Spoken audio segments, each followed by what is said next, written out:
Ya, pemirsa, Presiden Joko Widodo mengajak para pelaku usaha untuk membangun kepercayaan dunia internasional terhadap dunia usaha di Indonesia. Apalagi Indonesia baru saja sukses menjadi tuan rumah pertemuan tingkat tinggi negara-negara anggota G20 di Bali.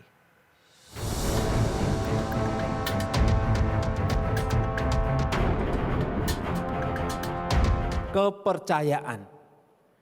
Kalau kita jadi pengusaha juga yang kita bangun adalah kepercayaan orang terhadap kita.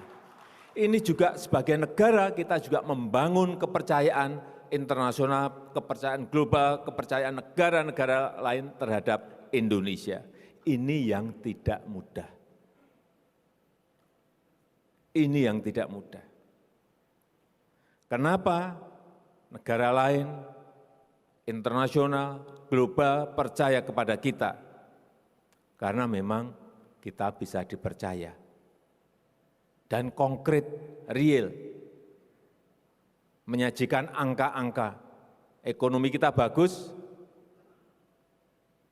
Di antara negara-negara G20 kita termasuk yang terbaik.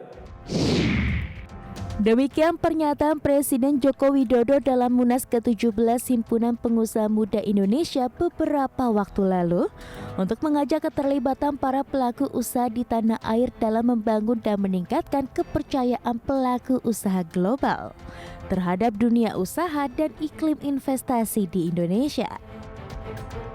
Apalagi Indonesia baru saja sukses sebagai presidensi G20 dan menyelenggarakan ratusan rangkaian kegiatan konferensi tingkat tinggi atau KTT G20 di Bali pada pekan lalu.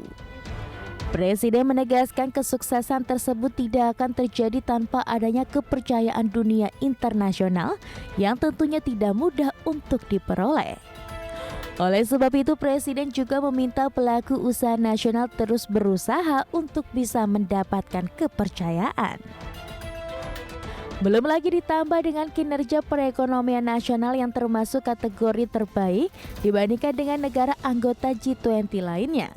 Laju inflasi masih terjaga dan konsumsi rumah tangga tumbuh positif, namun Presiden mengingatkan kondisi ekonomi global yang tengah terpuruk dan dikhawatirkan akan berdampak terhadap perekonomian nasional.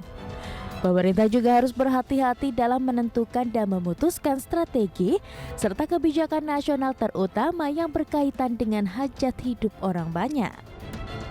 Dari Jakarta, Tim Liputan IDX Channel.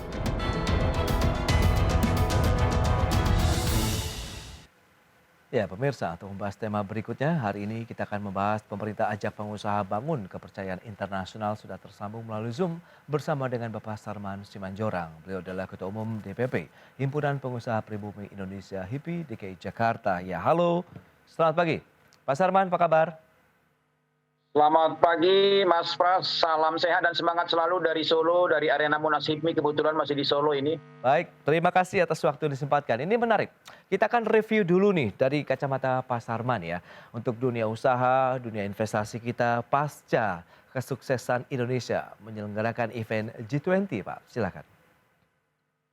Ya, jadi memang kita harus bersyukur dan memberikan apresiasi kepada pemerintah ya, di mana kita lihat hampir seminggu pada penyelenggaraan daripada G20, mata dunia tertuju ke Indonesia. Dan sejak kita menerima menjadi presidensi G20, dunia usaha dalam hal ini Kadin ya yang menjadi tuan rumah daripada B20 itu sudah menyelenggarakan berbagai kegiatan mengenai bisnis di berbagai negara anggota-anggota G20 maupun yang non G20. Jadi memang kalau kita lihat bahwasanya psikologi pengusaha Indonesia ini sangat-sangat positif dan terbangun dengan baik ya ketika kita memang sukses menyelenggarakan G20 dengan berbagai komunike dan juga keputusan strategis, apalagi dihadiri hampir 17 negara anggota G20 dan juga negara-negara mitra hadir secara langsung. Jadi ini meningkatkan rasa kepercayaan daripada ekonomi nasional, terutama pengusaha-pengusaha Indonesia, bahwa memang kita ini sudah sangat wajar bahwa mimpi kita 2045 menjadi 5 besar dunia itu menjadi sesuatu yang menurut hemat kami itu akan bisa tercapai dalam hal ini. Nah, momentum ini harus kita jaga, kepercayaan yang saat ini sudah tinggi ini harus kita jaga, bagaimana agar memang daya tarik daripada pengusaha-pengusaha luar, calon-calon investor luar untuk masuk ke Indonesia itu betul-betul menjadi suatu kenyataan dalam hal ini. Jadi kalau kita lihat memang ajakan Bapak Presiden bagaimana kita mampu menjaga tingkat kepercayaan internasional ke depan ini, menurut kami memang sesuatu yang harus kita pelihara terus, karena komitmen yang tinggi ini jangan sampai luntur, bahwa mata dunia kemudian juga investor-investor dunia itu sudah melihat secara nyata bagaimana Indonesia, bagaimana infrastruktur kita, bagaimana sumber daya alam kita yang memang betul-betul sangat-sangat mumpuni untuk menjadi salah satu negara tujuan investasi, Mas. Gitu. Yes, itu dia. Menarik. Belum lama ini Presiden Joko Widodo juga tadi sudah disampaikan meminta pelaku usaha di Indonesia untuk ikut membangun kepercayaan internasional terhadap dunia usaha maupun investasi di Indonesia. Bagaimana Anda melihat kondisi ini, Pak Sarman?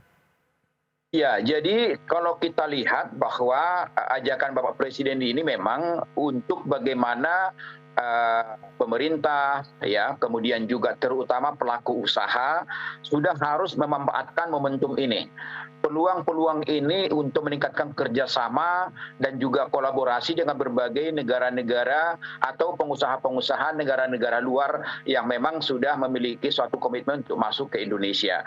Apalagi kita lihat bahwa dari salah satu klaster daripada G20 di bidang investasi itu kan sudah katakanlah membuat yang namanya peluncuran Bali Compendium, ya, yang dimana di sana kita lihat memuat mendorong investasi yang berkelanjutan dan inklusif, ya, di berbagai sektor-sektor yang produktif, ya, dan juga bagaimana juga dilakukan hilirisasi dalam hal ini, termasuk misalnya perdagangan barang dan jasa yang secara digital misalnya, kemudian juga mendorong kolaborasi antar investor asing dan pengusaha-pengusaha dalam negeri terutama UMKM. Jadi ini salah satu memang yang sangat menarik, di mana salah satu persyaratan daripada investor untuk masuk ke Indonesia itu adalah melakukan kerjasama dengan UMKM. Jadi menurut hemat kami memang ini sangat strategis. Karena apa? Karena supaya betul-betul ketika investor itu masuk ke Indonesia, ya, bisa juga dampak positifnya dan dinikmati oleh UMKM. Sehingga ketika memang investor itu masuk ke Indonesia, otomatis UMKM juga terangkat.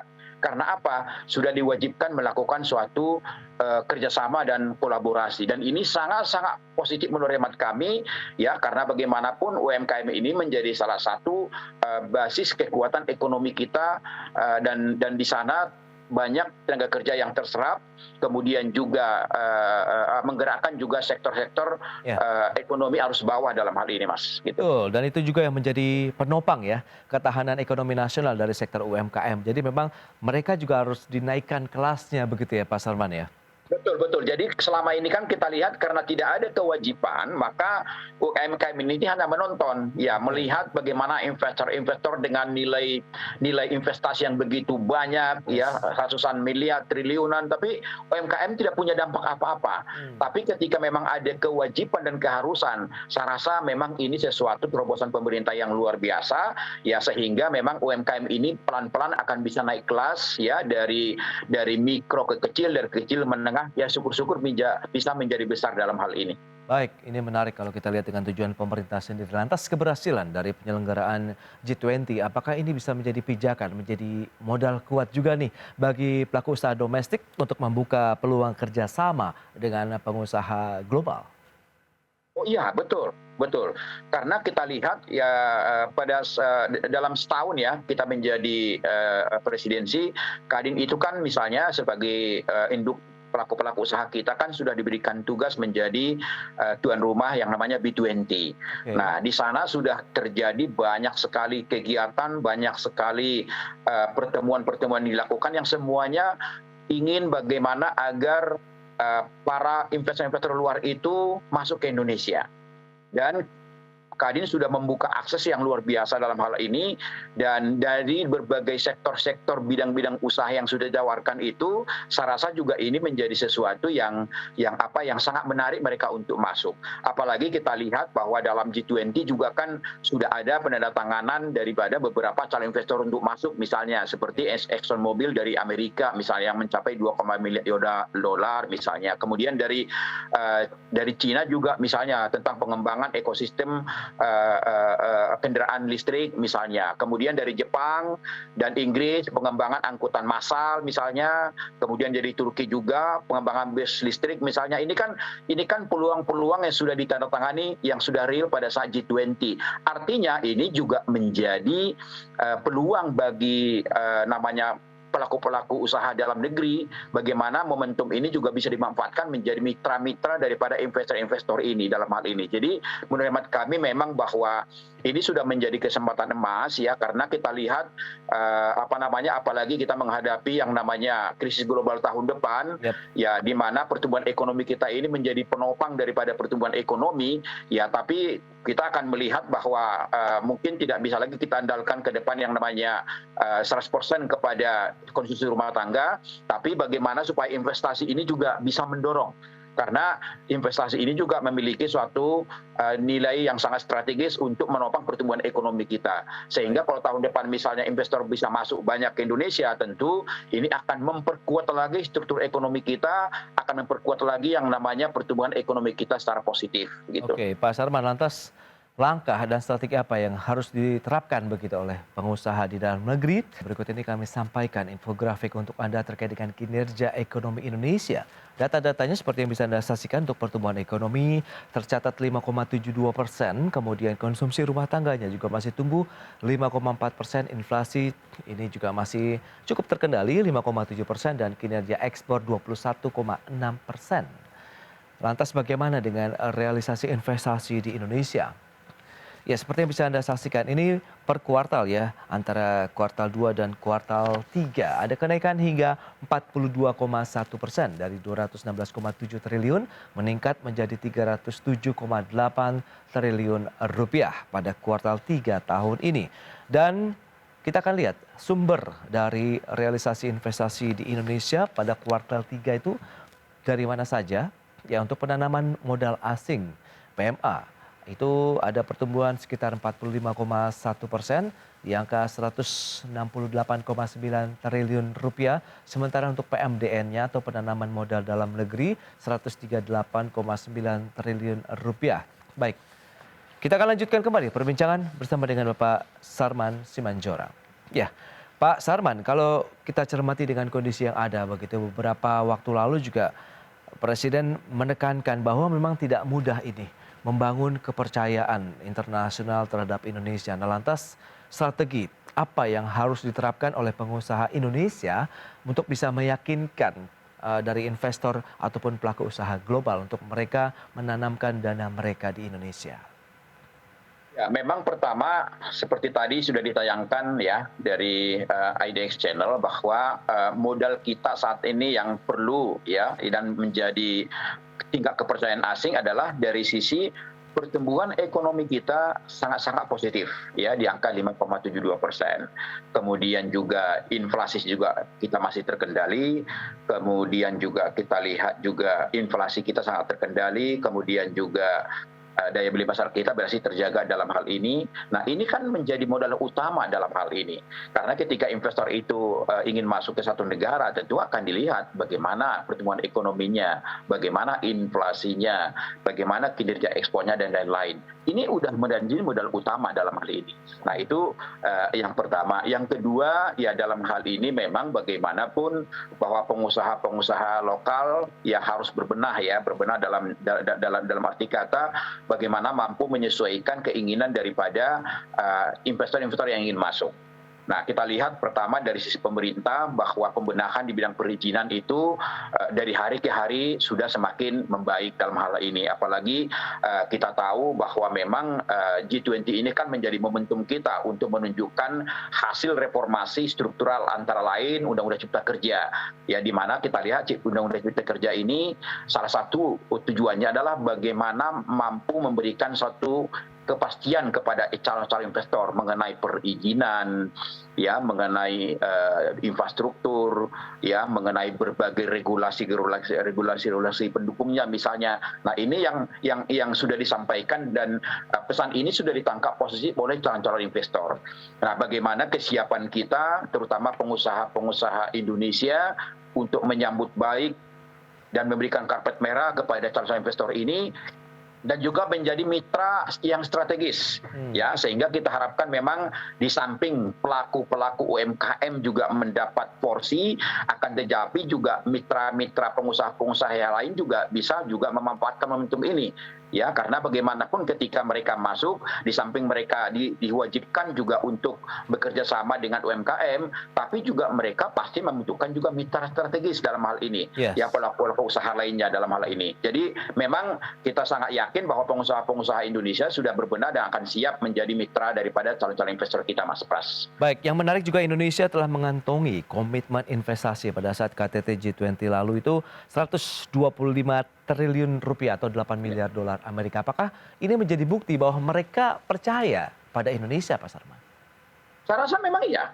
Ya, apalagi dilihat pertama dari sisi pertumbuhan ekonomi kita ya sangat positif. Yang kedua, dia melihat bagaimana kita selama setahun menjadi presidensi G20 sampai dengan puncaknya di Bali berjalan dengan sukses dan baik, dan seluruh kepala negara memberikan suatu pengalaman dan juga pujian yang luar biasa. Mungkin di luar ekspektasi mereka bahwa kita akan mampu menyelenggarakan G20 ini. Tapi itu kita buktikan bahwa kita adalah negara yang sangat layak untuk menjadi tujuan investasi, dan ini bisa kita buktikan sekali begitu loh, bahwa dengan nilai investasi yang sudah ada saat ini itu membuktikan bahwa memang Indonesia sangat layak menjadi tujuan investasi, apalagi kita mendapat dukungan sumber daya alam kita, terutama jumlah daripada populasi kita juga yang sangat mumpuni bagi calon investor. Ya, Pak Sarman, berikutnya adalah bagaimana upaya kita mengawal bahwa komitmen tadi bisa menjadi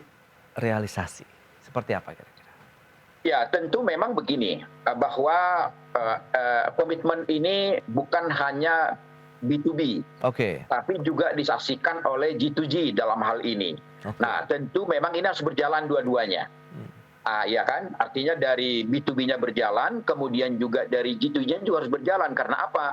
B2G berarti memang yang diharapkan adalah komitmen dari sisi mungkin kepastian hukum, masalah perizinan, ya kan? Nah, ini kan juga harus diberikan suatu kepastian. Nah, kemudian yang paling penting yang disampaikan oleh Bapak Presiden juga adalah bahwa tahun depan kita sudah akan memasuki yang namanya tahapan tahun politik, pemilu 2024. Nah, di sini juga investor juga akan sangat melihat bagaimana agar dalam proses tahapan pemilu ini, ya, negara kita ini berjalan kondusif, tidak terjadi gaduh politik misalnya, ya, sehingga apa, mereka tidak ragu untuk masuk. Saya sayang sekali kalau mereka wait and see gitu, artinya sampai kita tunggu sampai pemilu selesai, kita rugi sendiri gitu loh. Nah, ini menjadi kesadaran kita bersama, terutama para tokoh-tokoh politik, partai-partai politik. Biarlah proses politik ini berjalan dengan baik, dengan kondusif, tidak akan mengganggu daripada iklim investasi dan iklim usaha kita. Ya, sehingga mereka tidak ragu masuk ke Indonesia. Ini hal yang sangat strategis menurut hemat kami gitu loh. Makanya dalam hal ini salah satu mungkin poin yang disampaikan oleh Pak Presiden, bagaimana kita meningkatkan dan menjaga kepercayaan ini, salah satunya kita harus mampu mengawal daripada proses pemilu ini tidak menimbulkan kegaduhan yang menjadi pertimbangan investor itu untuk ragu masuk ke Indonesia gitu. Oke, lantas kalau kita bicara mengenai sektor yang menjadi primadona bagi investasi di Indonesia, itu apa yang paling banyak dilirik, dan kira-kira skema apa sih yang tepat kalau kita menjalin kerjasama atau kemitraan dengan pengusaha global, Pak Sarman? Nah, kalau kita lihat memang bahwa para pengusaha-pengusaha ini kan, ya, kalau kita lihat kemarin yang sudah ada deal, ya, misalnya di sektor pariwisata. Sektor pariwisata ini juga sangat menarik, ya, karena kita lihat juga bahwa pemerintah juga saat ini sedang mengembangkan destinasi-destinasi wisata favorit di Indonesia. Nah, ini juga menjadi peluang bagi calon-calon investor dan juga termasuk di dalamnya adalah industri kreatif. Kemudian infrastruktur, misalnya pembangunan jalan tol Sumatera misalnya, ini juga masih sangat menarik bagi mereka, termasuk juga transportasi perkotaan, MRT misalnya. Nah, kemudian saya rasa yang paling besar adalah peluang investasi di IKN dalam hal ini. Nah, Bapak Presiden juga kan sudah juga menawarkan dalam hal ini ya untuk mengutamakan investasi dalam negeri sebenarnya. Tapi saya rasa juga untuk teknologi-teknologi tinggi ya, karena kita tahu IKN ini juga nanti akan berbasis teknologi dan juga green energy misalnya. Saya rasa ini juga menjadi peluang yang sangat besar bagi investor untuk masuk di IKN dalam hal ini. Jadi artinya bahwa memang masih banyak terbuka infrastruktur yang lain, yaitu ada pelabuhan misalnya, ada bandara misalnya, atau mungkin juga di sektor pertambangan tertentu juga masih terbuka dalam hal ini. Jadi artinya bahwa memang ini akan kembali kepada calon investor tersebut, di sektor mana dia masuk, di bidang mana dia masuk, di daerah mana. Saya rasa Indonesia sudah welcome untuk calon investor gitu. Oke, berarti dari sisi kesiapan kita sudah oke, begitu, apalagi dengan bermodal dari keberhasilan KTT G20 kemarin begitu. Jadi ini akan lebih mudah kita menjalin kerjasama dengan pengusaha dari global dan tadi membangun kepercayaan begitu, Pak Sarman. Betul. Memang yang perlu menjadi perhatian kita, Mas Pras, adalah dari sisi kesiapan kita dari sisi SDM. Ya. Nah, ini menjadi salah satu PR kita ya, karena kita tahu para pekerja kita ini kan hampir 90% itu masih tamatan menengah dalam hal ini. Nah, ini skillnya harus kita tingkatkan sehingga apa yang menjadi standar yang diminta oleh investor itu bisa kita penuhi dari sisi SDM dan tenaga kerja. Baik, itu dia, berarti memang masih juga ada beberapa pekerjaan rumah yang harus segera dituntaskan oleh pemerintah. Pak Sarman, terima kasih banyak atas waktu dan sharing yang Anda berikan juga untuk pemirsa. Terima kasih, Mas Pras. Salam sehat dan semangat dari Kota Solo. Salam sehat, Pak Sarman. Terima kasih. Baik pemirsa, 1 jam sudah saya menemani Anda dalam Market Review. Saya Prasetyo Wibowo beserta kerabat kerja yang bertugas undur diri. Terima kasih dan sampai jumpa.